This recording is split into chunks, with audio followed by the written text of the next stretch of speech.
brother. It's time for another episode of Birds with Friends. Just the Duo. of feathery brethren, weathering any season to see the Eagles eating teams like Scrammy's top with cheese. It's Philadelphia. Both and Zach kicking it cooler than Two. Penguins till Zach runs off with his valet keys. He's a real nuanced goose. Pull up a branch, get loose. It's time for some juice on some Birds with Friends. The early bird gets the worm, but prefers getting turned like a turn on some Birds with Friends. bullshit. Zach coming at you with stats and things, flapping their wings on. Young Zach. Aggressive ZB is back, baby. Don't feel bad for me. I've had quite a few Bazookies in my life. Probably. Wait, you don't think I'm bringing the energy? I mean, you can't actually be excited to be back from your honeymoon. Sure you can. I'm excited for this podcast. Excited for this podcast. Excited for this podcast. Excited for this podcast. I'm excited for every podcast. I could say for the first time in the history of this show, I'm excited for this podcast. Zach, how are you doing? I'm nervous about this podcast. Hello, everybody, and welcome to Birds with Friends, Tuesday evening. Bo Wolf, Zach Berman, Marissa Dunn. We got a lot of Eagles news to get to. Big trade for Chauncey Gardner-Johnson. We'll unpack that as the show goes on, but I think everybody's tuning in right away for the big news of the day, and we all know that is the 53-man roster competition. And the winner of that competition in 2019 was Bo Wolf. The winner of that competition in 2020 was Bo Wolf. In 2021, however, the winner was Bo Wolf. Back to back to back. Everybody was wondering if he could do it for a fourth time. Unprecedented. He'd already established himself as the best of all time. But could he take it to another stratosphere? And as news began trickling out today, you had things maybe seeming like they were going to break his way. You know, he didn't think that Jack Anderson was going to make the roster. He thought that it would be a guard/tackle instead. What did he know? He thought that Reed Blankenship, his camp crush, was going to sneak onto the roster. Seemed like a good call. And so when the roster was announced, I think everybody was thinking, here he goes again. We're going to have to deal with another year of this nonsense, this blowhard bragging about being the king of the beats, all this nonsense. And so it is, without further ado, that we bring on the winner of this year's roster competition. Ladies and gentlemen, please welcome to Birds with Friends, not Bo Wolf, but the new champion from Philly Voice, Jimmy Kempski.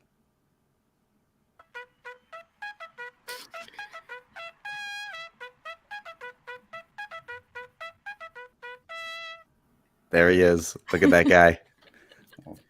Now, Jimmy, you got 51 out of 53, besting several of us who had 50. None of us obviously had Chauncey Gardner-Johnson. None of us had Josh Sills.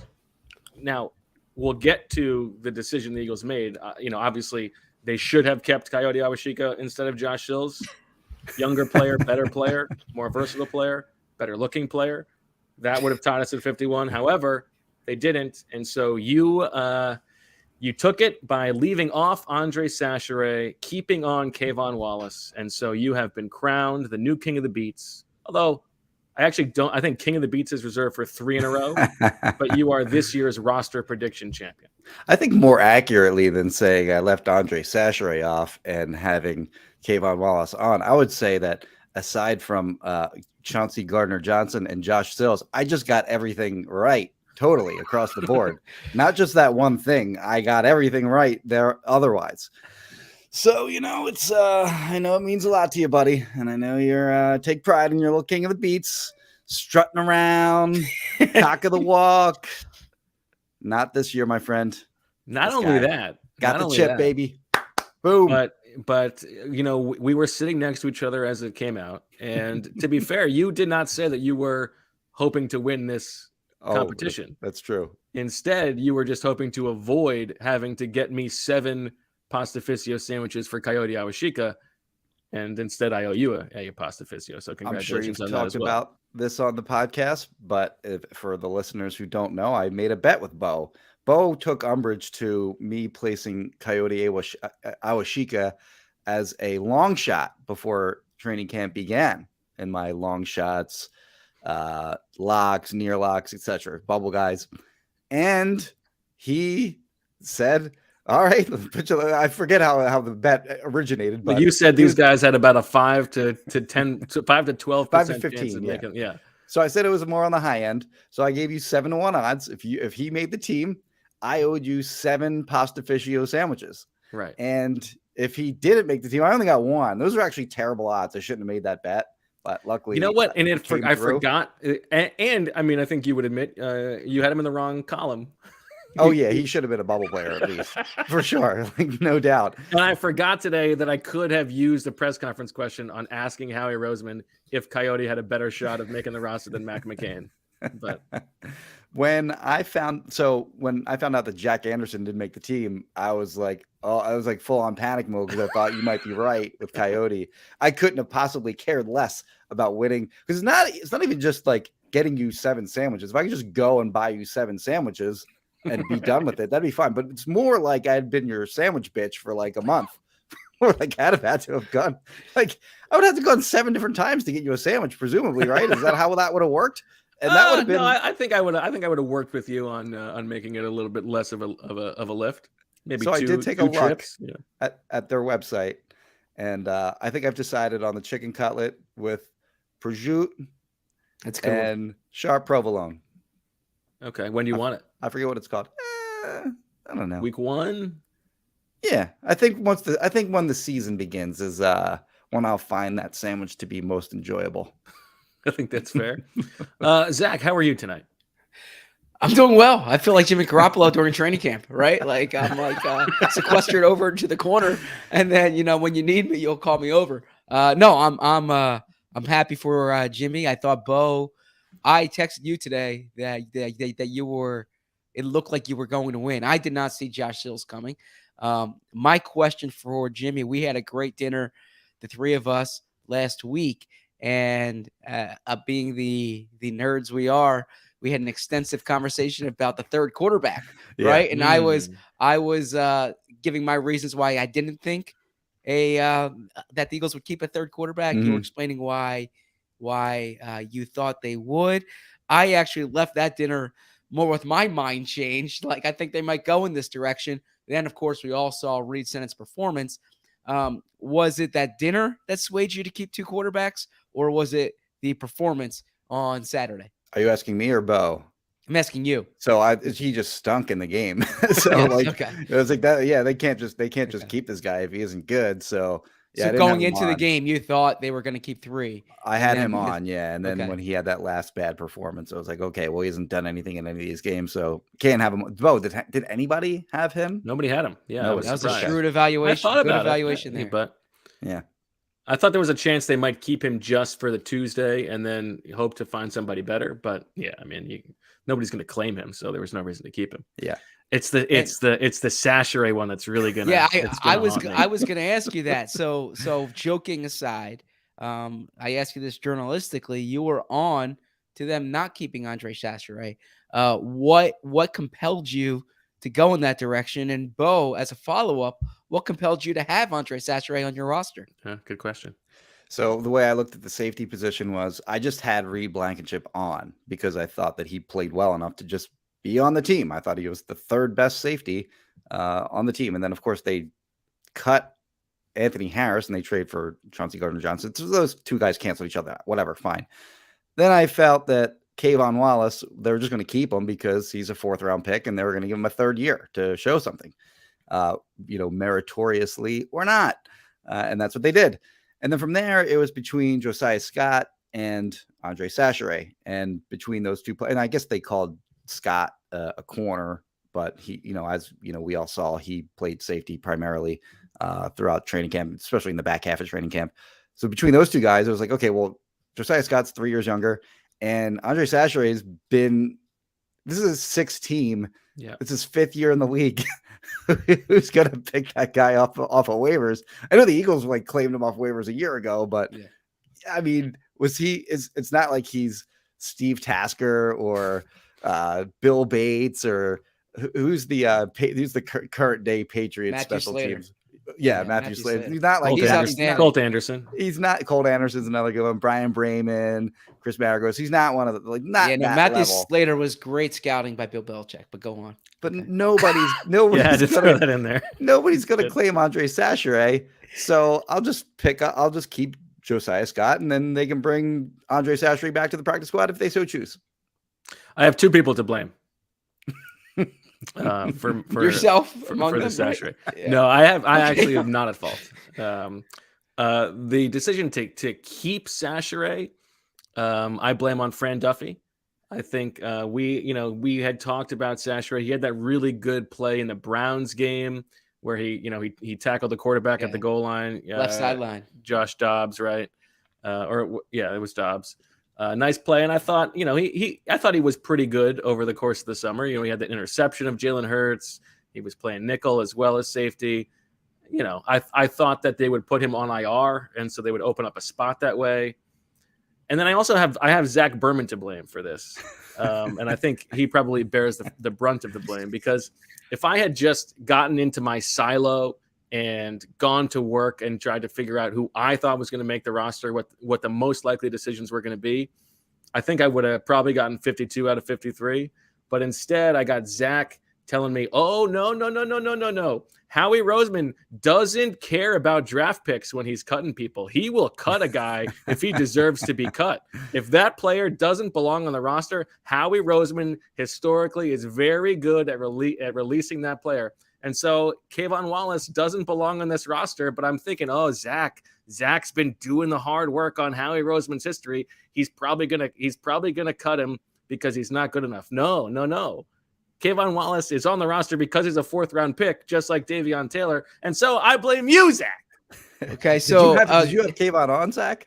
I did. Okay. Yeah, I did. So what percentage of draft picks over the past 4 years do you think are no longer with the team? Of the Eagles? Yes. Going back how far? To 2019.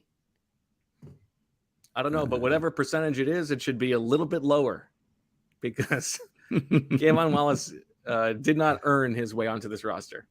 Davion Taylor was flat out terrible. Yeah, in the Browns game, but at least he was like always supposed to be a project. Like, but there's no one behind him. That's the thing. It's like they didn't keep him over another linebacker. That's the point. So I actually think honestly, both of those guys could be waived tomorrow if they claim somebody. So the answer is 24% So around 1 in 4 draft picks since then. Now, if you want to go first 3 round, what's that? No, that means they've been bad. They made bad picks. Yeah. So no, I think that's worth mentioning. I still stand by what I wrote there, but I apologize. I apologize if I got in your head. I would think as a 3-time champ, you wouldn't have you wouldn't be listening to someone like me. I certainly, I don't want to monopolize this conversation. This is about the two of you, but it reminds me one time I was talking to someone in a different organization who was explaining how like crazy it is that like the media has so much power and like the media doesn't really know anything. And how these owners are looking at what the media says and making decisions from it. And my response was, what does this say about the owners that they run these billion-dollar operations and they care what the media think, right? Like, so it's not what I'm saying to you. Why are you, a 3-time champ, paying any mind to what I'm saying? Okay. But we should talk about this trade at some point, and we should talk about the other moves. Hold on, real quick. My favorite part of the day when we were leading up to 4:00 was Jack Anderson had been cut. That was before I think all of us kind of got to the NovaCare complex. But we're sitting there, and Adam Kaplan has a tweet saying, "Look out, maybe for Josh Sills to make the roster," which basically meant he knew Josh Sills was making the roster. And then at that point, Bo knew that his boy Coyote, like, no way he was going to make it at that point. Bo didn't say anything. He was just quietly on his computer. Look, like everyone just kind of went back to doing whatever they were doing. Bo, meanwhile, was so rattled by this tweet by Kaplan that he's furiously like researching whatever he's doing. About 3 minutes go by, and Bo's like, what would you say? He said he's older than Coyote. He's older than Coyote. Yeah. Bad decision. That's why the team's not going to make the playoffs this year. We'll remember this day, and that's the reason why. All right. Jimmy, any other thoughts you'd like to get off your chest before we let you go? Yeah, I'm disappointed in myself because I wanted to have first of all, I didn't know how few Burger Kings there were these days because I was going to pop in and grab a crown for myself. And then I considered, loading up the background here with just full of I was going to spend all $65 of my winnings from that. I don't know. Are we saying that we win money on that? Like it's a pool? Well, it's $5 I guess we are now. Yeah. But I was going to use Is this live? I was going to use the entirety of my winnings for balloons only. It was just I was going to fill up my office here in balloons. Would have respected that. My apologies for not. Well, what did you think of my video of you, Jimmy? I could send that to you if you want to put it on Twitter. Was it a video or just a picture of me with the crown on my head? Got a little music to it. Oh, the music too. Okay. Yeah. Yeah, I like it. It's good. If you would like that, I would. I'm sorry, I absolutely really like shouldn't that, be doing please. this. Bo's gonna hate me now, but I had to spice things up a little bit. He earned it. You earned it. Now, come let me know what happens in 2024 if you can pull off the unprecedented 3 in a row. I already feel the pressure for next year. I mean, it must have been wearing on you leading into this year. It's hard. I'm just glad I got a chip because I've come in second place in this damn thing like 3 or 4 different times. I think my first was a practice squad tie over you. Yeah, and I lost to McLean on some garbage one year. Like the reports were like this guy, and this guy made the practice squad, and I had more than him. And one of the guys I had didn't make it, and one of the guys he had did. When the official one came out, it beat me up by like one practice squad guy. It was actually announced already that like I had won, and then I didn't win. So I'm kind of, for a while, I was like the Jim Kelly or the Dan Marino or the Charles Barkley of the Susan Lucci, 53-man practice squad. Now I got my chip, so I don't have to worry for life about never having when I got my field goal kicking competition chip. Well, I don't want to, I didn't want, okay. you brought up the pressure, and I don't want to take away from your day. This is your day. But I do think now is the time for me to officially retire from the roster competition. It's a huge. This is breaking news. I watched Serena Williams last night. She's talking about graduating on, evolving to the next stage of her career. You've got Tom Brady riding out the sunset, and I think it's for the best that I join the GOATs. In terms of just like, let's move on. Let's let other people have a chance, because how fair is it really? And how boring is it for people to watch the same person dominate over and over again? And so I'm announcing my retirement, and I hope that you enjoy the future, Jimmy. I feel like your retirement is going to be exactly like Tom Brady's attention-grabbing non-retirement, and you're going to be right back in this next year. It's been hard on my family. I couldn't get to sleep the other night. 45. I got things going on in my life. Yeah, there's a lot of stuff going on in my life, and so I wanted to do the full Andrew Luck voice here, but I couldn't quite get to it. But yeah, that's it for me. All right, Jimmy. Real quick. We have to just clarify something here. In the words of who was it? The vice presidential candidate Lloyd Benson.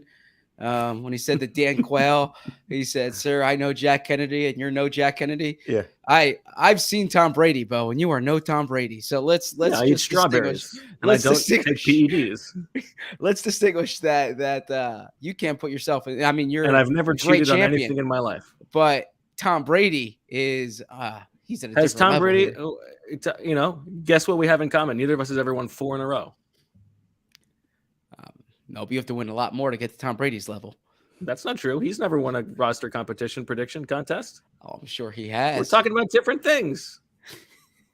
Jimmy, before we let you go, the other thing that you always focus on roster cutdown day is the breakdown of the ages of teams Yes. across the league. Can you give us a little hint, a little preview as to how the Eagles are doing? Yeah, they're relative? the 9th youngest team in the NFL. There's not a big there's teams are very similar this year. So like I think it was like the 5th youngest team and like the 25th youngest team, or like the 7th or 8th oldest, whatever you want to call it. They're all very similar in the middle. And then there's some teams like on the edges, young and old side that are sort of on the extreme. But yeah, the Eagles 9th youngest team in the NFL, which actually came to me as a little bit of a surprise. I thought they were going to be a little bit on the older end, having, only, I guess they did have 3 undrafted guys make the roster in addition to their 5 picks, which is going to skew that down. But yeah, 9th youngest, not bad. They would have been 8th if they had kept Coyote instead of Josh Sills. Young doesn't mean good and old doesn't mean bad, but you certainly don't want to be old and bad. Right. And if you're young and good, then you can feel good about your chances of competing every year for the foreseeable future. So the Eagles have a good roster, and they're also the 9th youngest roster in the NFL. I think that's a good sign for them. From the 60,000. Where would they rank if they kept Coyote Awashika over? I just made that joke. Did the Phillies make another trade? Well, we know he's younger than Josh Sills, so they would have been 8th. It would have been lower. They might have been 8th. They might have been 8th youngest. They would have been top quarter of the league terms of the youngest teams in the league. Yeah, and so now they're going to be 9th youngest, but also a 5-win team. So that's going to be tough. All right, Jimmy, congratulations. Wait. One thing, because I'm a woman of the people. The chat would need some closure on Dick Rod. Who came up with it first? And we just need to settle this right here and now because how much time do we have? There's been 800 comments about it, so I have to bring it up. They're in the chat right now asking about Dick Rod? Yes. Oh, okay, so let me go first on this. I will say first of all that I did not come up with Dick Rod. What my argument has been all along is that Dick Rod is for everybody. Everybody can enjoy Dick Rod because it's a nickname that is enjoyable and fun for everybody. And it was Packers fans, I believe, that originally called Richard Rodgers Dick Rod. And it's not the hardest nickname to come up with when you see his name and you put it together. And, it was my friend Kevin DeLacy, actually, who texted me after they signed Dick Rod. He said, "Oh, hey, did you know, by the way, that you could call him Dick Rod?" He was very excited about it. I was like, "Yes, Kevin, you're right. You can call him. I'm going to call him Dick Rod right now." And I started calling him Dick Rod. I don't know if Bo was the first to call him Dick Rod among the Eagles beats or if it was me. But my argument here is let's not mark our territory on Dick Rod. Let's let everybody enjoy it. Yeah, we can all hang around Dick Rod. Yeah, I think that's big of you, and in your new role of prominence, I think that's magnanimous. That's what they call me. Yeah, Jimmy. I have one more question for the King of the Beats. Okay. No. That's for 3 times. He's the roster prediction champion. Okay, I have one more question for the roster prediction champion. Because we are ostensibly an Eagles podcast here, talking on Cutdown Day. Mm-hmm. Who's one name? Give us one name that we should look out for that you think would make sense as a fit for the Eagles by either noon or 4 p.m. tomorrow. Oh, on the waiver wire. Yep. I hadn't really paid much attention to it because sorry to put you in that spot. It got super busy today. Yeah. Once it was like fast and furious, them cutting people, and then of course they traded for Chauncey Gardner-Johnson, and that completely wrecked any paying attention to what was going on around the rest of the league. But I would say positional wise, running back maybe, quarterback if they want to keep a third. Certainly not going to go offensive line. Not going to go defensive line. If they claim an offensive lineman and cut Josh Sills tomorrow, I'm going to be so mad. Safety, I don't think they're going to go that route anymore. If they cut Kayvon, I guess I would be really mad. They could. I hadn't seen who has actually been cut around the league, but I would say best bet is probably running back, just positional wise. And I think a bunch of them did get cut, right? A bunch of notable names anyway. Yep. Okay. All right, Jimmy. Congratulations. Enjoy your year. Drinking from the crown all over the place, and better luck to Zach next year. Maybe he can take it back for Birds How with many Friends did you in get, my- Zach? my absence. I got 50. I was Okay. one It's all right. It's behind. respectable. I went Pat on the head. Yeah, you and BLG had the shared chalk. Oh, so you tied Bo. Yeah. Yes. I think that maybe you guys should have your own Bo versus Zach competition based on your practice squad guys. There we go. Maybe a little pasta fiscio sandwich on that. I mean, I'll look at it, but only if it's going to mean that I win. That's probably true. That's probably true. All right. Thank you, Jimmy. We appreciate Thank you coming on, taking some time. Let's take a little break, and then we'll come back and talk about the actual news of the day. It's crazy that so many of us enjoy the finer things in life, like Zach Berman up in his ivory tower, and yet so many of us settle for blah coffee every day. Not Zach. Zach's not, not the world's biggest coffee guy, but he's trying. He's trying to get into it.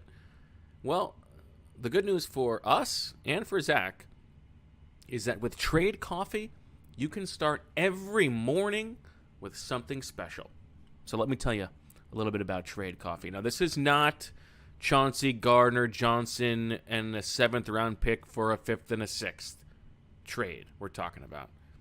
This is a coffee subscription service unlike anything you've tried before because they partner with top independent roasters to freshly roast and send the best coffees in the country direct to your home on your preferred schedule. It's the best. We're supporting these local businesses, and you're getting better coffee. And if what I got or what you got isn't up your alley, that's the thing. There's this personalized thing that you can fill out, and they will send you exactly the kind of coffee that you love. But if it's not the kind that you love, well, don't worry. Trade will have whatever it is you want. You can shop their most popular coffees by roast or flavor profile, or you can take their coffee quiz and get expertly matched with coffees you love. So, if you want to support small businesses and brew the best cup of coffee you've ever made at home, it's time to try Trade Coffee. Right now, Trade is offering our listeners a total of $30 off your first order plus free shipping at drinktrade.com/BWF. That's drinktrade.com/BWF for $30 off your subscription to the best coffees in the country. It seems like every holiday brings the expectation of cooking a show-stopping feast. But Labor Day is more relaxed, and a good reminder that it's nice to spend less time in the kitchen and more time having fun with the people you care about. Now through September 10th only, get a special Labor Day deal and save $150 on your first 6 meals with Freshly, made fresh and delivered straight to your door. Football season is so busy in our house, and Freshly saves us so much time at dinner. Get delicious, nutritious, prepared meals delivered right to your door. Fresh, not frozen, and ready to enjoy in just 3 minutes. No cooking, no dishes, no trips to the store. Celebrate the holiday with Freshly's Labor Day special and spend less time in the kitchen this fall. Now through September 10th, get $150 off your first 6 meals at freshly.com/birds. That's $150 off at freshly.com/birds. Freshly.com/birds for $150 off your first 6 orders if you order by September 10th.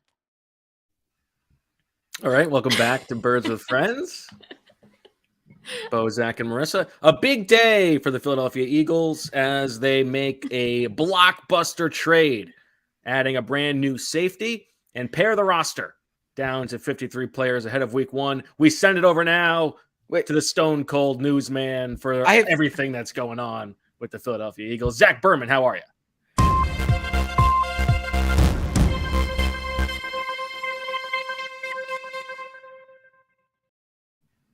The Philadelphia Eagles cut their roster today, as we've been talking about. They made a major trade.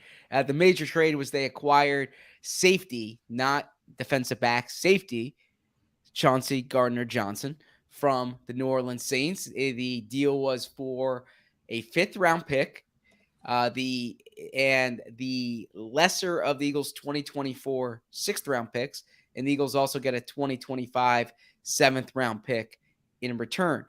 Some other notable things that occurred, and we'll discuss all of this. The Eagles keeping only 2 quarterbacks. They waived both Reed Sinnett and Carson Strong. Jalen Reagor stays with the Eagles, as does Andre Dillard, as does Davion Taylor, as does Kayvon Wallace. That 2020 draft class included Reagor, Wallace, and Taylor. They all remain. The Eagles were very excited about this group of second-year cornerbacks that they had. Well, only Zach McPherson stays with the team on the initial 53. They cut Tay Gowan and Kerry Vincent Jr. and Mac McCain, but they did keep 3 undrafted rookies on the team. That included Reed Blankenship, that included Josh Jobe, and someone we might have mentioned previously, Josh Sills, the offensive lineman from Oklahoma State. We can get to all the other points of discussion. That is your update. If I can break character for a second. The update's finished. I do want to say one thing. And thanks for that update, Zach. Yes. Far be it from me to go astray when we are 33 minutes in and have barely talked about cutdown day. But I just want to give credit where it's due. And I think Marissa is outstanding with those ad reads. The best of the 3 of us. Going back to ad reads? And well, because why am I catching a stray in the trade, like multiple strays in the trade coffee ad? They give you a script to read. Okay. Why do you want you to personalize it? Why? Okay, but they want you to personalize it with your trade coffee experience. They don't want to personalize it by ripping on your co-host. Okay, so I'm sitting there. What are you talking about? That's exactly what they want. They want it to be read in the host's voice. My host's voice is playfully giving you some business. I think they wanted you to talk about your experience. So I mean, look, Marissa has enough work on her plate. I don't want to give Marissa any more work.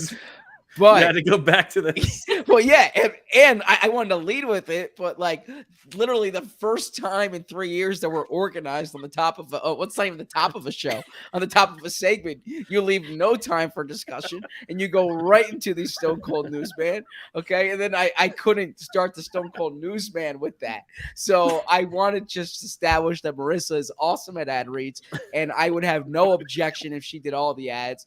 And Bo, come on, I mean, don't make Marissa do the Manscaped ads. I had the most embarrassing moment of like my life. Well, not my life, but of recent years when I had to read that ad like verbatim. That was the most embarrassing moment?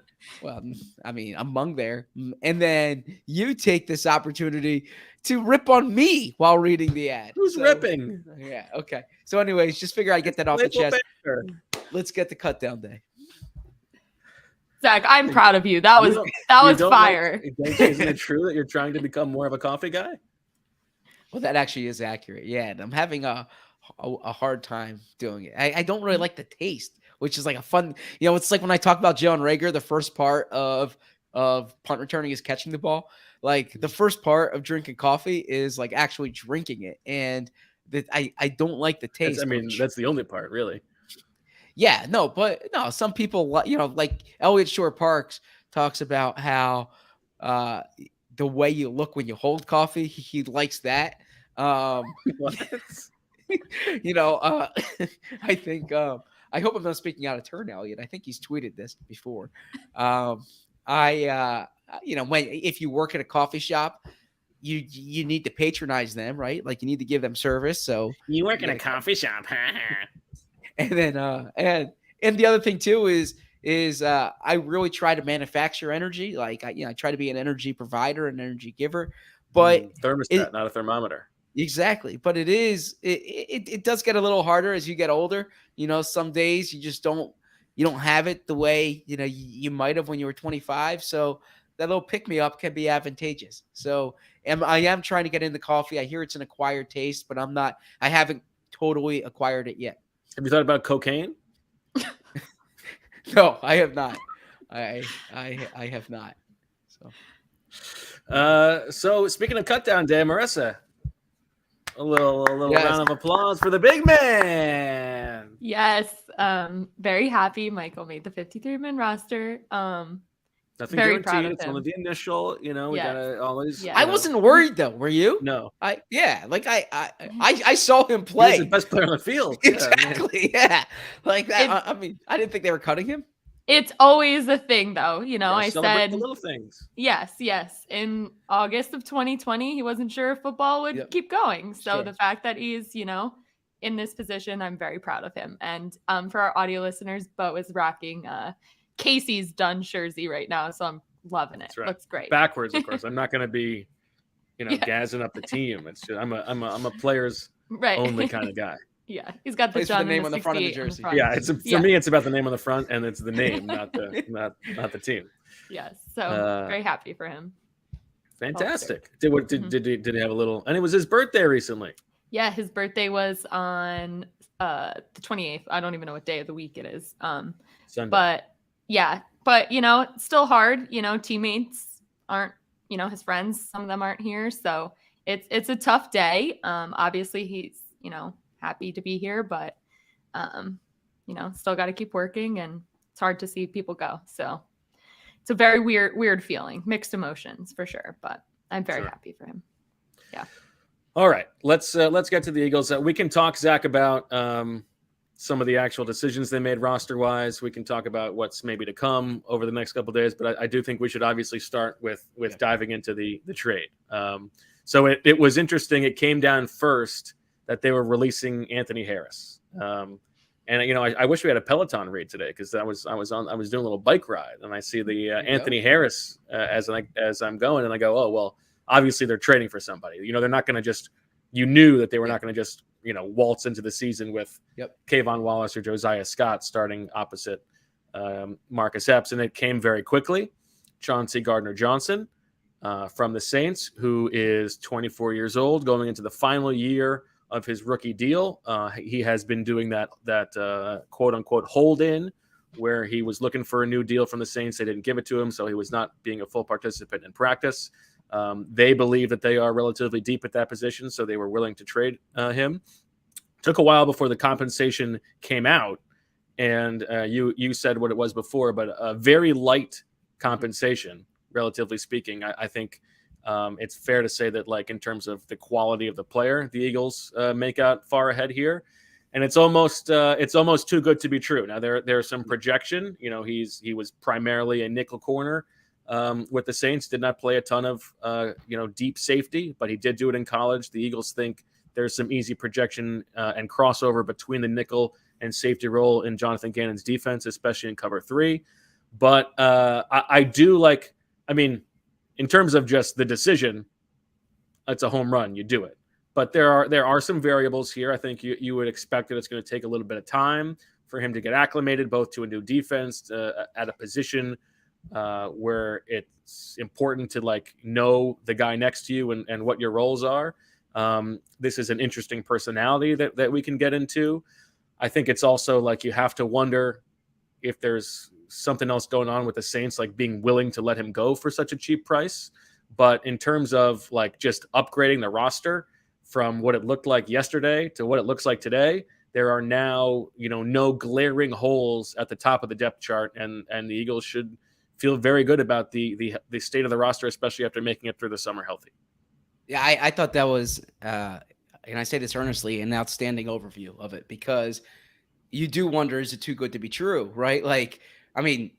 Take the compensation out of it for a second. Yeah, just adding that type of player at this time of year is hard to do, number one.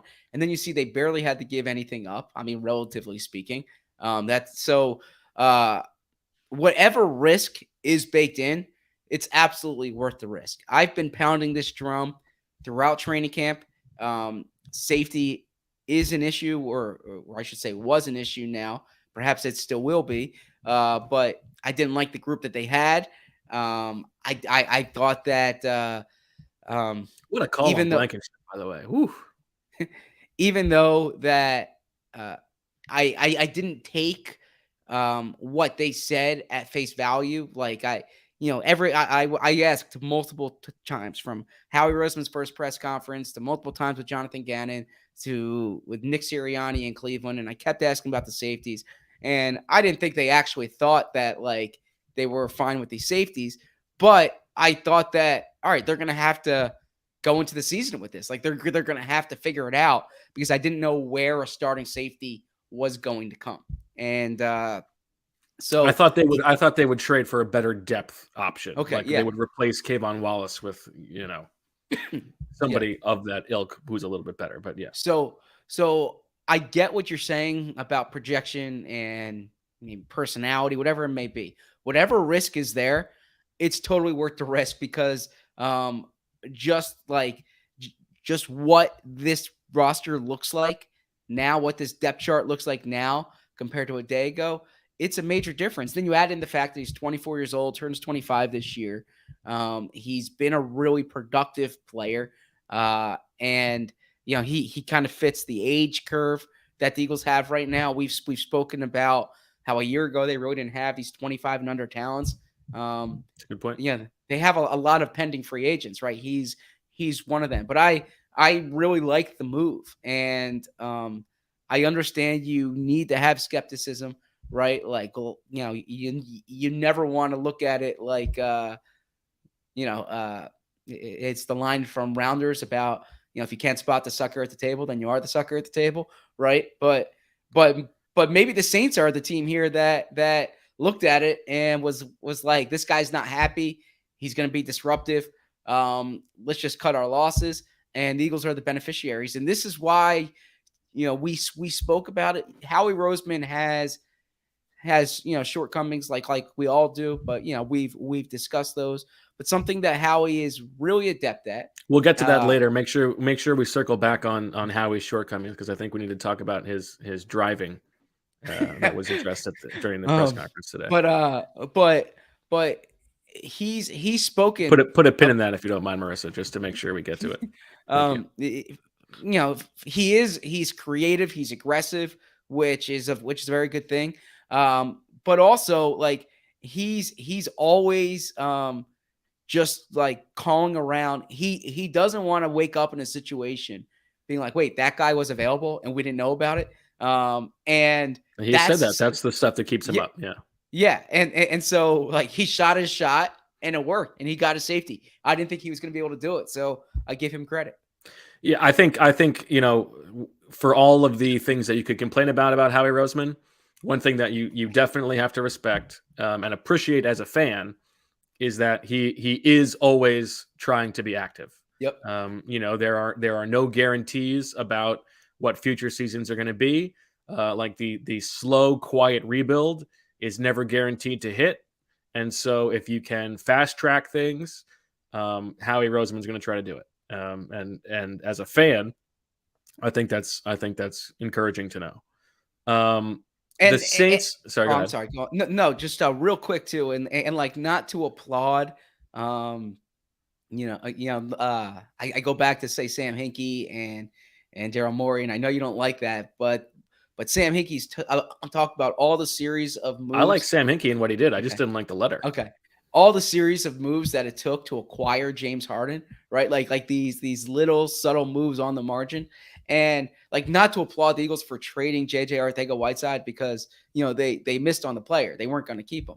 But instead of just cutting him, they canvass the league, they make a trade for him, they get Amadi, they trade Amadi. And so now they have, perhaps this trade would have gone down with a 7th round. Yeah, I don't think that had anything to do with this trade. But my point being that like, every little move does matter. They would have just given their own 6th.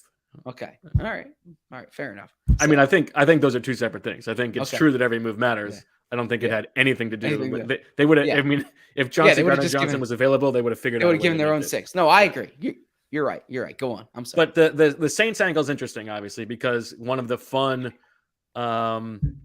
subplots to this season is, like we had like fans had last year, the opportunity to root against the Colts. This year you get the chance to root against the Saints. And so obviously it's fun to not only get a player of Chauncey Gardner-Johnson's quality, but take him away from that team and theoretically make them worse and improve your own 1st round pick. But the Saints thing is interesting here because whether or not they are a well-run organization, absent Sean Payton, we can debate. I think they are. I think what they did this offseason tells you that they're not that well-run. The fact that they made that trade with the Eagles in the spring was a pretty short-sighted trade, but they made that trade because they are all in. They are trying to win this season, right? They have high expectations for this season, and for them, with those expectations, to be willing to give up Gardner-Johnson for such a pittance is, it's a little bit concerning. I'm sure the Eagles are wondering, what the hook is here. And this is a guy who, I think all indications are like his personality is going to play well in Philly, right? Like the agitator. But the agitator is not just with opponents. He gets into it with his teammates too. And so I don't know. Maybe that is a factor here as well that I'm sure the Eagles are keeping an eye on. Yeah. So I'm pulling this up here as we speak. This was from Jeff Duncan of the New Orleans Time-Picayune, and he said that the Saints and Gardner-Johnson were about $4 million a year apart in contract talks on a long-term extension. With major deals looming for McCoy and Davenport, the cash-strapped Saints decided to deal from a position of strength and move on rather than lose him for nothing next spring. And they are as cash-strapped as it gets. Yeah. Now, it doesn't totally add up because there's value in having the player for this year, right? Right. That's more valuable than whatever draft pick compensation they got. But the inverse is there are human dynamics at play, right? And if you feel a guy is going to be unhappy or disruptive, we've seen teams just move on from that. They're not the first team to move on from a guy who's been disruptive or been unhappy because they think there could be the residual benefit. Now, I'm not saying that's what occurred here, but it certainly seems like it. And just to address the Eagles side of it from a contract also perspective, just they know the player best. If there's a deficit of information, they know the player best. But sorry, go ahead. No, you're absolutely right. He wanted a new deal in New Orleans. Like I said, they were $4 million a year apart. He comes to the Eagles. From all we know, there's no new deal yet. I asked Howie Roseman about it, didn't want to address it, said they wouldn't have made this trade if they weren't comfortable with it. But one thing that has come up elsewhere in reporting was that the move from slot cornerback to safety is a satisfier for the player in that his market value will go up now. If he was a slot in New Orleans, then he was getting offered a contract consistent with being a slot cornerback, and he entered the market next year as a slot cornerback. It's different than if he goes in as a safety. So that could be a potential factor here. I think that's exactly right. As you covered it. Yeah. I think when the deal happened, my assumption was it meant that they were going to get a deal in place, but that reporting makes sense. And it's true. Like the safety market, those guys get paid much more money than the top of the nickel market. So it's interesting. And my my spidey sense reservations aside, it's a home run move for the team. I mean, he's a much improved, obviously, player over Anthony Harris. And even if it takes a little bit of time for him to adjust, this move is not about, week 1 and week 2. This move is about what's going to make you better in December and January. And so it makes all the sense in the world. And you give them credit for continuing to stay aggressive at the one spot that everybody was concerned about. So good on them. Agreed. All right. Anything else on CGJ before we get to the rest of the news? So Anthony Harris, like we said, surprise cut there. One has to do with the other. Howie Roseman made it sound like the organization was being, altruistic here. You hate when they do this. Yeah. Right. Where they pee on me and tell me it's raining. Yeah, they give him an opportunity because he did sign on expecting to be a starter, right? And his role did change with this trade, but the Eagles, by doing this, I think they save over $1 million, and he didn't rule out Harris potentially coming back, but Harris is different when he's your third safety compared to when he's your starting safety. So anyways, that's the Anthony Harris component of it, and the Eagles safeties as of now, we'll see what happens.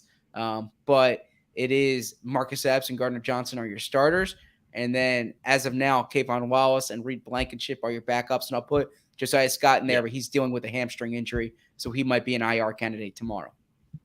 Yeah, we can. I was going to get to this when we talk about potential waiver claims, but since you brought it up, so Josiah Scott and Josh Jobe and I guess not Andre Sachra, he didn't make the team. Those guys are potential IR moves tomorrow. However, you cannot open up a roster spot to claim a guy with those.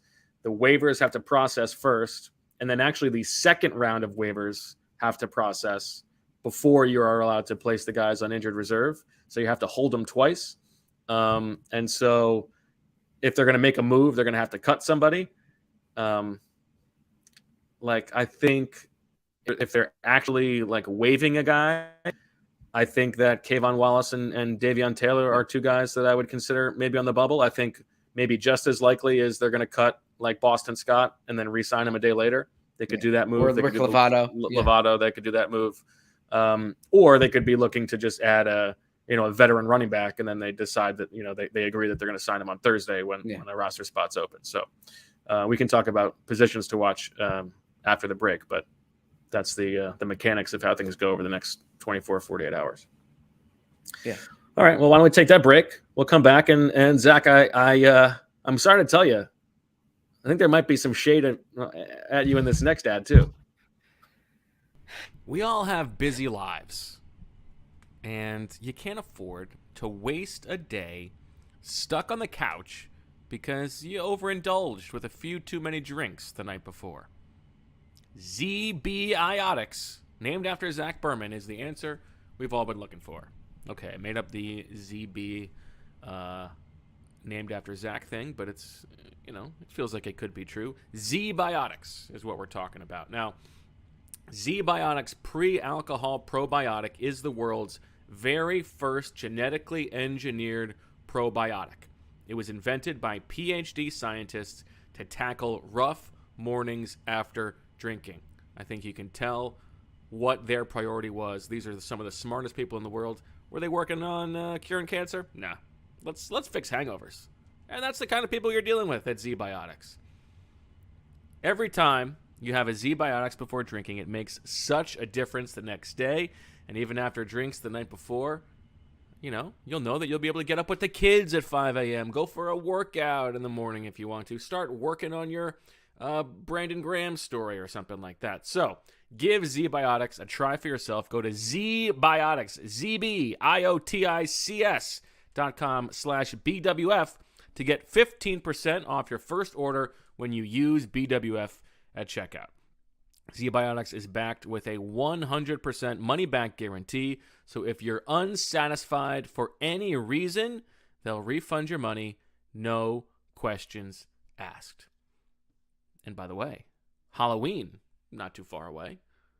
So order a pack of Z-Biotics for you or your friends today, and make sure you get it in time for candy and cocktails. But who are we kidding? Get it for week 1, baby. Week 1, you want to be boozing while you're watching these Eagles tear up those Lions, right? Z-Biotics has you covered so you can go to work on Monday. That's what it's all about.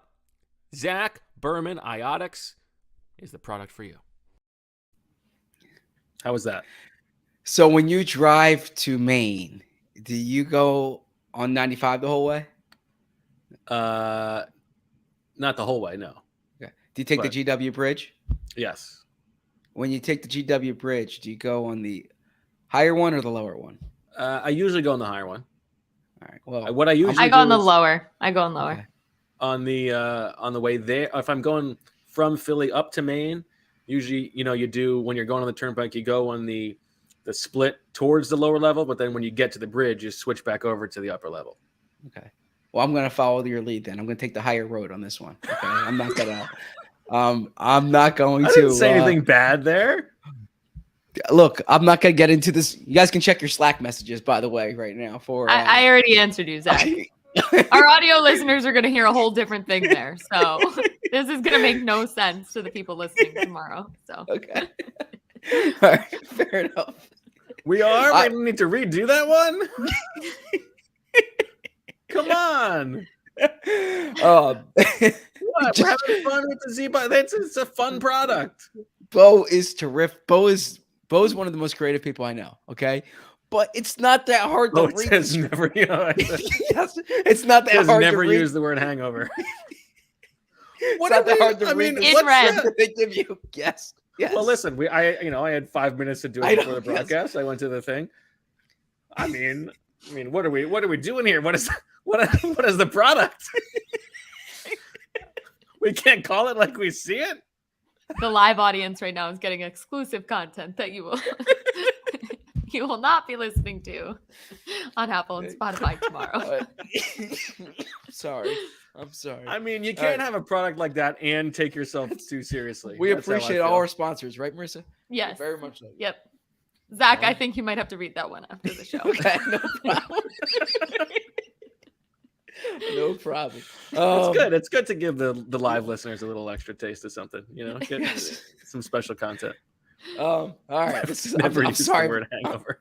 I'm sorry about that. I didn't want to call What you can out you on the show. can I say, like headache? Like I mean, you can say everything but that. respectfully, it's like literally all indie. It's all the thing they give us. I didn't have time to read that. All right, let's get back to the show. I apologize. I shouldn't have deviated there. No, right. come on. That was great. He threw you under the bus for the first one, so you do the same. Yeah, that's true. All right. Okay. Josh Sills. Yeah. We did not talk about him a lot on Birds with Friends. Mhm. Marissa said she's been listening to all these episodes. She's an offensive line sicko, and she could barely recognize the guy's name. Yeah, I saw the roster. I was like, huh? And I'm gonna give myself a couple pats on the back, Zach. I know that might surprise you. Maybe that shocks me. In the rundown of the ranking of everybody over the course of the summer, I had him in the category of impressed and could make the roster. Said Sills has spent most of his time as the third team left guard, though he's shown some versatility to play left tackle and right guard too. He has held up well in one-on-ones and seems to have earned Stoutland's trust. He might be the best bet for a shocking roster inclusion, especially if the Eagles are able to find a market for someone like Sua Opeta or Jack Anderson. I also, in including Coyote Awashika on my roster projection instead of Jack Anderson, said that if the Eagles are going to go, if they're going to carry 10 offensive linemen, which they should, given how deep the position is, shouldn't the last spot go to someone who can play tackle? That's part of the reason why I'm giving the spot to Coyote over Anderson. Awashika has played both tackle spots and both guard spots this summer, while Anderson has played all three interior spots, yada, yada, yada. Sills is a guy who has that guard tackle versatility. He's played on the left side and the right side, played 4 positions in college at West Virginia and Oklahoma State. I get that he has an extra year of control vis-a-vis Coyote Awashika. Obviously, I'm biased. I still think that Coyote is a better player.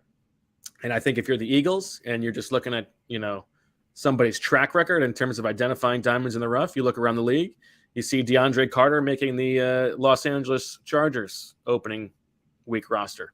You see Sua Opeta going from cut as a rookie to your top guard backup, a dominant preseason performance. You see Elijah Riley making plays all over the field in the preseason, even though he was released today by the Steelers.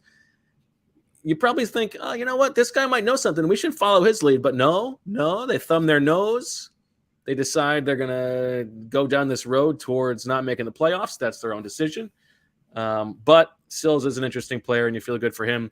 Also, you look around the league, you think, wow, this guy picked out Reed Blankenship a week into practice, and he kept rising and made the roster. Wow, this guy's got eyes. But, a topic for another day. So on a day when you do take time to celebrate the under the radar guys, the feel good stories, Josh Jobe, Reed Blankenship, Josh Sills, happy for those guys. And especially like Sills and Blankenship, like Howie Roseman said the thing in the draft that because we've only got 5 picks, we need to have a great undrafted rookie class.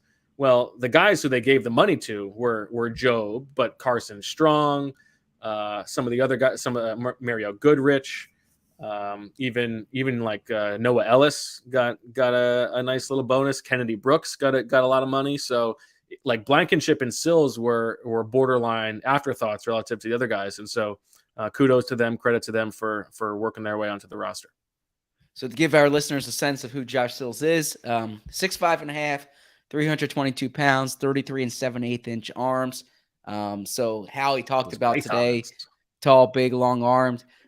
Like Bo said, started his college career at West Virginia, transferred to Oklahoma State. He was a 6-year college player, right? And you're seeing that it's a little different now, because of the extra year with COVID, and he redshirted his first year at West Virginia. But over the 5 years playing, he had 1 year where he was injured, 2019. He had 48 starts, 34 at left guard, 6 at right guard, 5 at right tackle, 2 at left guard, and 1 at center. So has played across the line, as Bo said there, from Sarasville, Ohio. And because of all those years, and Bo mentioned this in reference to his age compared to Awashika, he is 24, turned 24 in January. So you're not looking at him like a young developmental guy. And actually, it's very similar to Blankenship. I know we've spoken more about Blankenship, but Blankenship was a 5-year starter at Middle Tennessee State. So both these guys are older players, and you're probably getting them because they have an advanced football. I don't want to say knowledge, but they're bringing in a degree of experience. You're not looking at them as projections. You're probably looking at them more as depth pieces now. Sills' parents famous for driving to every one of his games from Eastern Ohio. Easy drive in Philadelphia. Marissa knows that drive well. I just looked it up. It's like Southeast Ohio, right? It's like not that far from Morgantown. So there you go. Yeah. Elsewhere, we talked about safety already. We talked about corner. We talked about linebacker. I think Davion Taylor could be potentially on the bubble as they make a move. Defensive line, offensive line, wide receiver. Reagor, I guess we should talk about. I'm not surprised by this. I don't know why.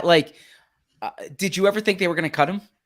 No, but I did think that they would. I did think they were going to try very hard to trade him. And I thought there was a chance that they were going to be able to get something done. I heard some buzz today that there was some stuff going on there. But look, I mean, Laviska Shenault, who I know I'm high on him, but he's been more productive than Jalen Reagor in the NFL.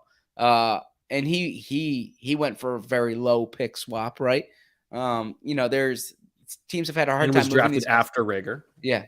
Denzel Mims has he has not been traded, right? So I don't know if there was such a strong market for it. Now you say, is he really going to improve his market, right? Like whatever deal you were going to get now, he's your 5th wide receiver. Is that going to change? But you never know, right? He could return a punt. He could pop a punt. I imagine as of now, unless they make a move, I think he's your starting punt return against Detroit on Sunday. Next Sunday. I think that's probably right. They could elevate Britton Covey. I think they could add a returner. That's one position to watch as the waivers move. But I mean, first of all, he was good this summer. Yes, this was definitely his best summer. He was consistent. It was funny because it was the faintest praise possible when Howie Roseman said during the press conference that, oh yeah, you know what? One of the scouts reminded me. He's one of the only guys who practiced every day. which also didn't add up to me, right? Was he talking about among wide receivers? Because there were a lot of guys who practiced every day. I don't know. They weren't really banged up this summer, right? Like it's not like they had like AJ Brown had a day of rest, but I assume he meant among wide receivers because like a lot of their defensive linemen, Fletcher Cox practiced every day, Brandon Graham practiced every day, Jordan Davis practiced. I can go on down the list. So. Yeah. Anyways. It was very funny. Yeah. But just, the math of it, to release him, to waive him would have cost the Eagles a lot of money. It's because somebody was explaining the future guarantees get pushed into this year's cap. Yeah. So you're talking about, $5+ million of a dead cap hit. Whereas if you trade him, all of that goes away and you're saving almost $2 million on the cap. So I think the Eagles would have loved to be able to trade him, but absent that, it's not worth taking that dead cap hit for a player who still has a little bit of upside. The historical track record of a player with his first 2 years of healthy production is that he's not going to be a starting caliber player ever, but he's 23 years old. Deion Kane's 26. What are you going to do? Keep Deion Kane over him? That doesn't make any sense. Yeah. And I think there is some upside there. Like, for instance, if Quez Watkins gets injured, can't Jalen Reagor like be the speed slot while Zach Pascal continues to be the big slot and, maybe pop a big play? I think that's not, impossible. So yeah, I think all of that makes a lot of sense. I actually I like him better as an upside receiver than a returner. I don't ever see the return stuff really happening because it just makes me so nervous catching the ball. But I think I good for him, first of all, for having a good summer, and I think it makes total sense to keep him. I don't begrudge them at all.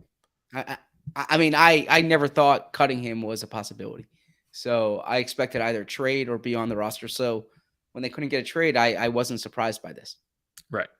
And then running back, the Miles Sanders injury is up in the air. We don't know what the expectation is. They've only got 3 running backs on the roster. They don't have a between the tackles bell cow, but I don't think that's something that you need. Boston Scott was their best short yardage running back. It was not Jalen Hurts last year. I think that's fine. I think they probably will. Well, they definitely will add somebody, whether that's to the active roster or the practice squad. But I'm not worried about running back. It's the most running back friendly offense in the league. For anybody to be productive, a pair of competent, healthy legs will probably be fine. I would agree with that. Yeah. Okay. So where do you think we might see some moves over the next couple of days? Yeah, I mean, I think running back, and I thought potentially tight end. From what I've heard, they like what they've seen from Calcaterra, right? So maybe they think, all right, they have. I think you wrote this. They have 2 complementary players, right, at tight end in terms of Calcaterra and Stoll. And I mean, I'm obsessed with draft. Or I shouldn't say obsessed. I'm a sucker for draft pedigree.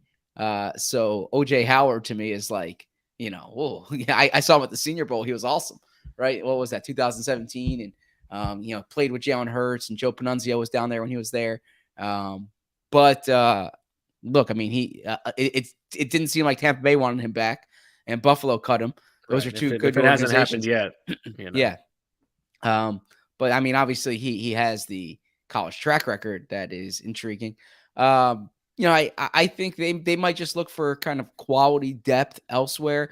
The thing is, and we wrote this in our 53, is that they are not as concerned about like numbers at a position because of practice squad elevation. So they view, and it's different than it used to be, right? Before you had practice squad elevations, that you wanted, there was a school of thought among some teams that maybe spots 46 or 46 to 53 should be practice squad guys, should be special teams guys, or should be players who give you needed depth, right? The Eagles have kind of used those spots instead as stashing a player who they don't want to be claimed elsewhere, or that they claim from someone else and they view him as like someone they can develop, and then use the practice squad for players they can elevate on a week in and week out basis. So I don't think they're so focused on like getting numbers at running back, but look, it's the truth is that we all know spots on the roster where they have pending free agents. They consider that. Where are some spots where they can have guys who they will develop, and running back's one of those spots. So if there's someone there that they like, I think they'll go after that. I definitely think quarterback. You asked the question today, and Howie Roseman only said, I didn't ask it very well. I just asked, do you want to have a third quarterback? I should have. Yeah. I should have asked like philosophically, how do you feel about the third quarterback? Yeah. No, he knew what you meant. Yeah, but I gave him an opportunity to not really answer the question. So look, I don't know. I know this isn't good podcasting, and I know, and sometimes in podcasting you're supposed to act like you know more than you do. But I don't know. If you've been listening, we've been telling you for months. Watch out for this Josh Sills. No, that wasn't about when they signed him. They like this guy. Okay, have you been listening? But I don't know what their grade was on Kellen Mond. I don't know what their grade was on Ian Book. But those were 2. Mond is worth a shot. Yeah, I mean, Mond was a 3rd round pick. Book was a 4th round pick. Book's coordinator at Notre Dame. is someone who has a strong history with both Sirianni and Steichen. You just like him because his last name is Book. Well, no, I mean, but Tommy Rees who's a really good coordinator. Like if you watch Notre Dame's offense, I'd rather not. Okay, I think Tommy Rees is going to become a head coach one day. Like I like what I've seen from him. But anyways, come on down to the bayou. I'll tell you a little bit about my old quarterback Ian Book. And remember when I went to recruit him, sat down with his family. It was just impressed me. I mean, I actually think you'd be in on Marcus Freeman, by the way. I got no problem with Marcus Freeman. Yeah. So except that he worked for Brian Kelly, but for 1 year, yeah. But in any respect, yeah. So if they want to know about Ian Book, I mean, Tommy Rees has the book on him, no pun intended. But yeah. So I definitely think quarterback is a spot they would look at. I don't have the name. Like I know how to spell the name, but I can't pronounce it correctly. Is it Chris Strevelier? I believe it's Strevler, but Marissa Strevler. Thank you. He was really good for the Jets this year. Has been a backup for the Cardinals in the past. I know statistically, and you can't really judge by preseason statistics, but Anthony Brown, who the Ravens cut, he's from Oregon and Boston College before that. He had a really good preseason. So, there are some guys out there. Josh Johnson, if you don't want a young guy. Well, yeah, I think more than likely I think they want. Yes, guy. I agree. Yeah. So I think quarterback is a position they look at. Excuse me.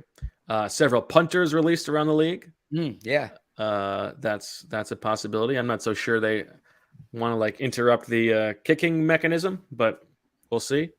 They could use a returner. They could use a gunner. That's something. One of the things that's interesting in the game theory of the cut downs is that if there's a spot you want to find, you're going to have to cut somebody. And so you don't for Sills, for instance, if you just cut Josh Sills, he's probably not getting claimed. I don't know that he made it on the back of what he showed in the preseason versus what he showed day in, day out during training camp and in the meeting room. Right. So, you better be keeping Josh Sills. This is the order of operations thing I complained about with the Casey Toohill thing, right? So if they're gonna drop a guy, it shouldn't be Blankenship or Job or Sills, because now that they've made your roster, they're going to be more likely to get claimed by a different team. So that's why I think it's more likely it could be somebody like Kayvon or Davion Taylor, or they'll pull the veteran move with a guy like Boston Scott or Rick Lovato. So I imagine fans want to know our opinion on some of these big name running backs. And when I say big name running backs, Marlon Mack, who has an extensive history with Sirianni, but's coming off a major injury. I'm sorry. You have Sonny Michel in Miami. You have Duke Johnson in Buffalo. These are all players who've been cut. I tend to think go younger at running back. 100%. And then a former Birds with Friends draft crush, Tyler Johnson at wide receiver. He was cut. I don't know if they need to add another wide receiver, but he's someone who you, Sheil, and me all like coming out of Minnesota. So I imagine he gets claimed. Yeah, most likely. But yeah. Okay. All right. Anything before we get to the final Howie anecdote? Is there anything else from the press conference that you thought was worth noting? From the press conference itself, no. I mean, look, I kind of like Sirianni's line that, if you want to become a better coach, get better players. It was partly said as a soundbite there. There's a lot that goes in the coach more than the players, but it's absolutely true. I mean, good, well, I want to talk about this. Well, go ahead. Okay.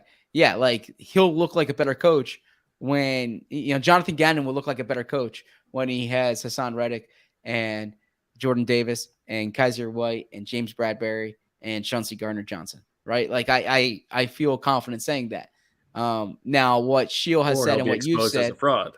Well, what is you want someone who can rate, if you have B talent, you want a coach who brings them to A- talent, right? Or if you have A- talent, you want a coach who brings them to A talent. You don't want someone who coaches B talent to be B talent. So that part I understand, but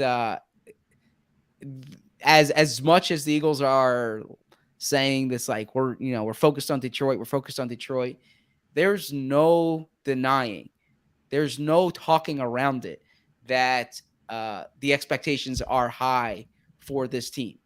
I finished our writing. I look at an alert on my phone here. I took a screenshot here, and the alerts from NFL. It's following the trade for Chauncey Gardner-Johnson. The Eagles will go on to represent the NFC in the Super Bowl this coming February from Jim Trotter. The Eagles are going to have a very hard time playing this like us against the world mentality, because it feels like so many national pundits are onto this team. Locally, there's such a buzz about the Eagles, and rightfully so. They have a chance to be really good. Well, that's what I want to talk about. Because, I like the way that you framed the question, after you got off the plane at Tampa, and we'll get to that answer. But, this offseason has been nothing but flowers for Howie Roseman, and deservedly so. The roster has been remade with young talent, high-end talent. I think we've been blown away at how quickly they've been able to turn this roster over the past 2 off seasons. And now, especially after the Gardner-Johnson trade cements that they have like really good on paper talent at every position across the board, the expectations are very high. And I think anything less than a division championship and at least one playoff win, I feel like is a disappointment at this stage. And we've talked about how Jalen Hurts is under the gun. We've talked about how Jonathan Gannon is under the gun. But I just want to put it on our radar before the season starts that if this team does not do well, if this team really disappoints and that we're 6-7 wins, something like that, the love fest with Nick Sirianni is gonna turn really quickly. And right. It's gonna be, we gave him everything we need. Everybody's talking like what a great offseason Howie had. The roster is in great shape. If that roster doesn't perform, Nick Sirianni is not the safest guy in the world. Well, all right, that's interesting. I'm not going to go that far, but I think the characterization is absolutely correct. And I frame this. If you're going to be delineating blame after a bad season, sure. After this offseason, the blame is not going to the general manager. It's going to the coaches. You're absolutely right about that. Bo and I, for our listeners, we did kind of takeaways from the press conference, and Bo did the first 3. I did the next 3. So you'll see that on The Athletic probably the next hour or so. But like the way I headlined my final one was Howie season's over, Sirianni season takes over, right? Because well framed, it's very much like Howie's like, all right, here you go, Nick. Right. I'm giving you the keys to this, to this brand new, exactly. If it crashes, I'm not the one driving it, right? Like I got you the car, user error, but you're responsible for driving it now, right? And so that's very much the case because Nick can't Nick can't go talking to like National Reporter X being like, well, if only I had this, right? Or if only I had that. I suppose the only it's the quarterback. It'll fall. The only qualifier is the quarterback. The only qualifier is that if you need the quarterback to be a consistent passer late in games to win you the game, can he do it? And that's look. And this doesn't mean Sirianni's job is on the line, but it means the kinds of things that happened with Doug might start to happen, where Howie and Jeffrey start making more decisions about who's on the coaching staff, things like that. Sure. It's just, everything through year 1.5 has been lovey-dovey. And I think expectations are high that it will continue that way. But if it doesn't, like there's one side that's clearly coming out as I did my job after this year. And to that point, if we talked when we got back from Tampa Bay, or even in the hotels in Tampa Bay when we did the post-game pod, and we said, all right, what does this team next year need? And the reality is most of our conversation was about Jalen. Like, is Jalen going to be the quarterback? But Jalen aside, you would say they need more weapons at wide receiver, right? Like they need to upgrade at wide receiver. They get AJ Brown, who's probably the best he's not the best wide receiver who moved this offseason, but he's an elite wide receiver, right? You know, they need to upgrade their pass rush. Well, they got Hassan Reddick, who's been top 5 in the league the past 2 years in sacks, right? They need to fix their secondary, or they need upgrades in the secondary. All right, they get Chauncey Gardner-Johnson, they get James Bradbury. You add in, you need to be more versatile on defense. Now you get Jordan Davis as like the first true nose tackle that they've had since Benny Logan went elsewhere, and was one of the best players in college football last year. And you go on down there, linebackers are better. They get Nakobe Dean and Kaiser White. So yeah, like every question you had except for quarterback has been plugged, and not just plugged with like a stopgap, right. Has been plugged with like point. Exactly. So yeah, very much agree with what you're saying. Is they're not going to be blaming the GM internally if this doesn't work out. Right.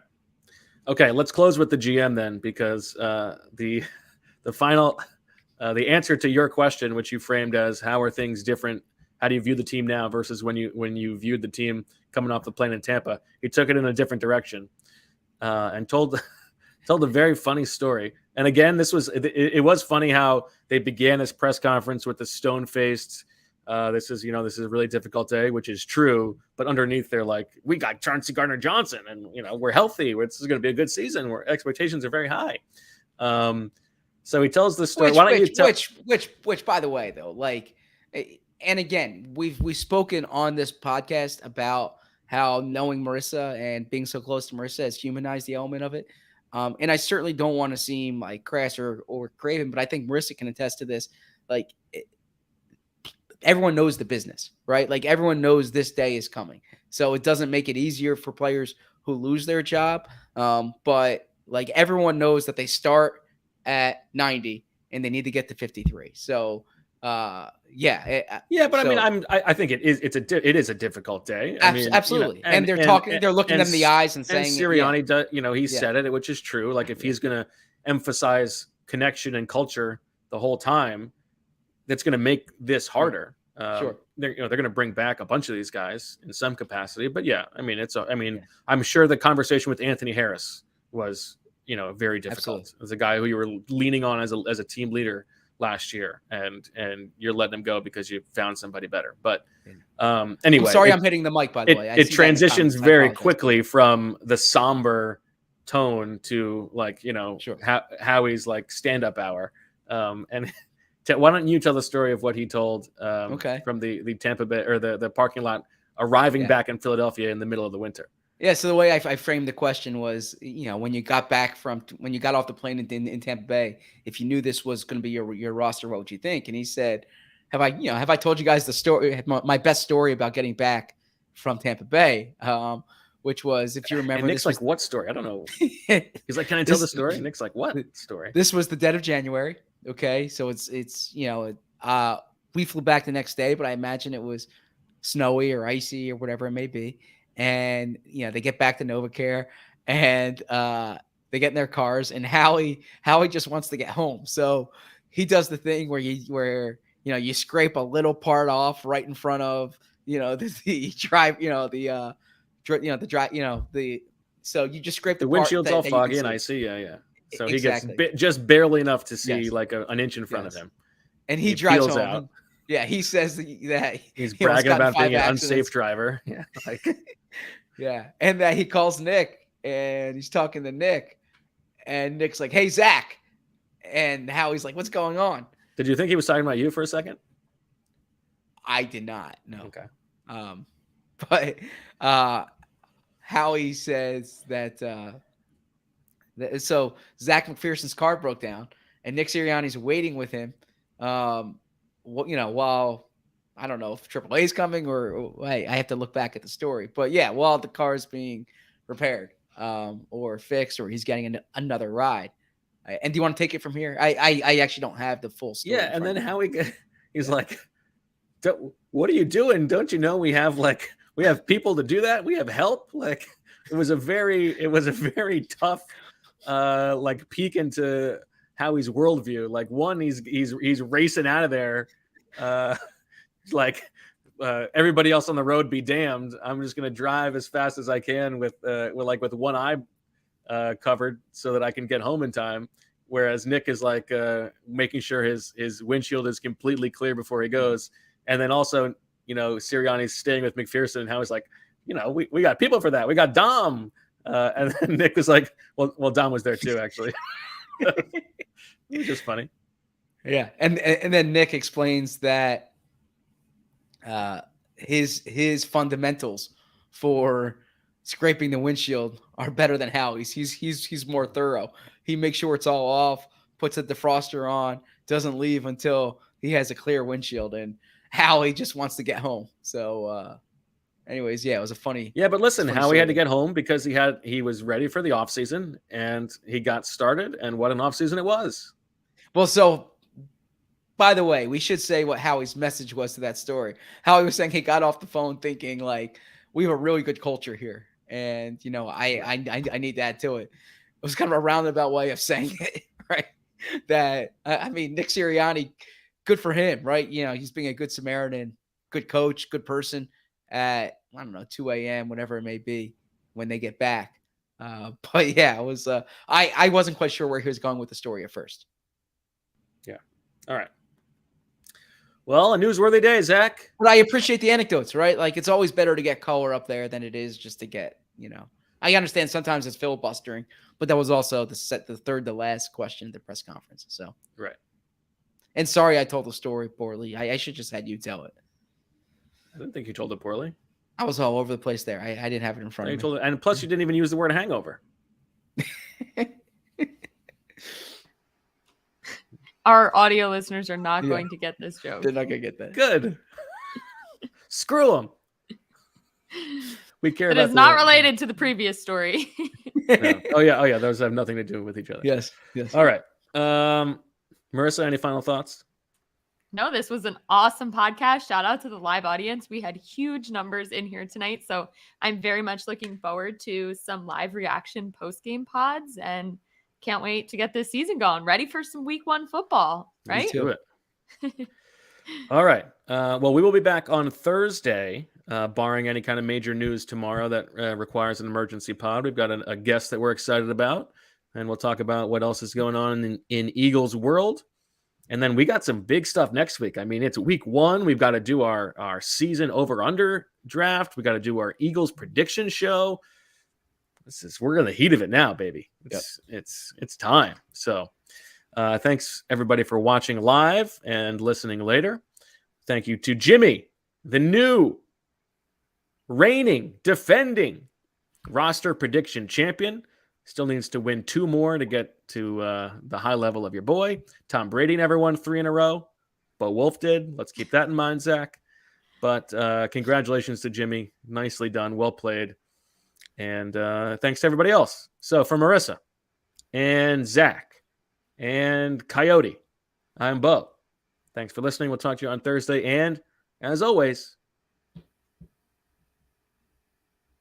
we love you.